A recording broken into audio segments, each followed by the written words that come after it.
আজ অন্নপূর্ণা ভান্ডার নিয়ে এসছে সব রকম দিয়ে একটা তরকারি। এই যে দেখো তেল দিয়ে দিয়েছি, তার মধ্যে 4টে বড়ি দিয়ে দিয়েছি। তোমরাও এইভাবে ঠিক 4টে বড়িকে ভেজে নেবে। তারপরে ভেজে নেওয়ার পরে এটাকে একটা জায়গায় তুলে রেখে দেবে। তারপরে তেলের মধ্যে পটলগুলোকে দিয়ে কিছুক্ষণ নেড়ে নেবে। এখানে দেখো আলু, গাজর সব রকম দিয়েছি, বরবটি।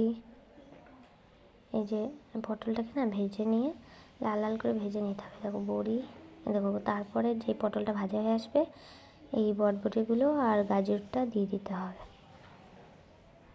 দিয়ে এগুলোকেও কিছুক্ষণ ভেজে নিতে হবে। এগুলো ভেজে নেওয়া হয়ে গেলে এগুলোকেও একটা জায়গায় আমরা তুলে রেখে দেব। এগুলো একটু নরম হয়ে আসবে, যেই বুঝতে পারবে। এগুলো ভাজা ভাজা হয়ে এলে একটা থালার মধ্যে তুলে নেব এগুলোকে। এটা হয়ে যাওয়ার পরে এটাকে 7 মিনিট মতো রান্না করে নিয়ে, মানে ভেজে নিয়ে, এই যে সব দেখো ভাজা ভাজা ভাজা ভাজা হয়ে এসছে। এবার কড়াইয়ে ওই কটা তুলে নিয়েছি। কড়াই আবার নতুন করে তেল দিয়ে এর মধ্যে একটু 5 ফোড়ন দিয়ে দেবো। 5 ফোড়নটা দিয়ে দিলাম। এবার এটাকে 5 ফোড়নটাকে একটু নেড়ে নেব। তারপরে কাঁচা লঙ্কা 2টো দিয়ে দেবো এর মধ্যে। এর মধ্যে 2টো কাঁচা লঙ্কা ফোড়ন দেবো, ঠিক আছে। এই যে দেখো কেটে রেখেছি, 2টো কাঁচা লঙ্কা দিয়ে দেবো। তারপরে আলু, কাঁচা কলা, কচু যা যা ছিল সবগুলো তেলের মধ্যে আমরা দিয়ে দেবো। এই যে কাঁচা লঙ্কাটা দিয়ে দিয়েছি। এবার কাঁচা কলা, আলু এগুলো সব ওর মধ্যে দিয়ে কিছুক্ষণ ভালো করে নেড়ে নেওয়ার পরে এর মধ্যে হলুদ, নুন সব কিছু দিয়ে নেব।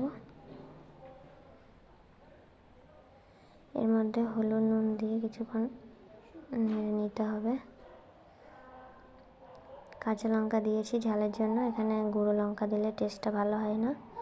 এই যে এবার ভাজা সবজিগুলো এর মধ্যে দিয়ে দিলাম, গাজর, বরবটি আর পটল।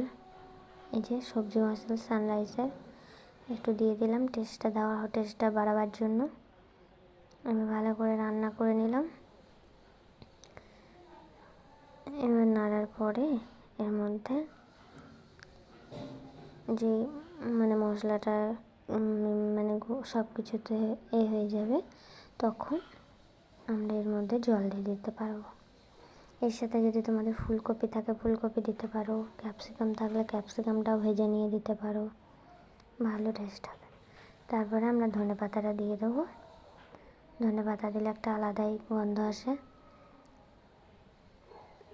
সুগন্ধ আসে, একটু ভুল হয়ে গেল বলা।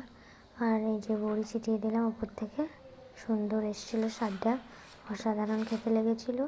তোমরা বাড়িতে অবশ্যই বানিয়ে খাবে, এটা দেখবে সত্যিই খেতে খুব সুন্দর। আর সব রকম সবুজ সবজি আমাদের জন্য ভালো,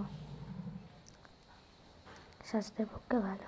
এই যে দেখো জল দিয়ে দিলাম। এবার এটাকে আমরা চাপা দিয়ে দেবো, তাহলে আমাদের রান্না জলটা ফুটে এসে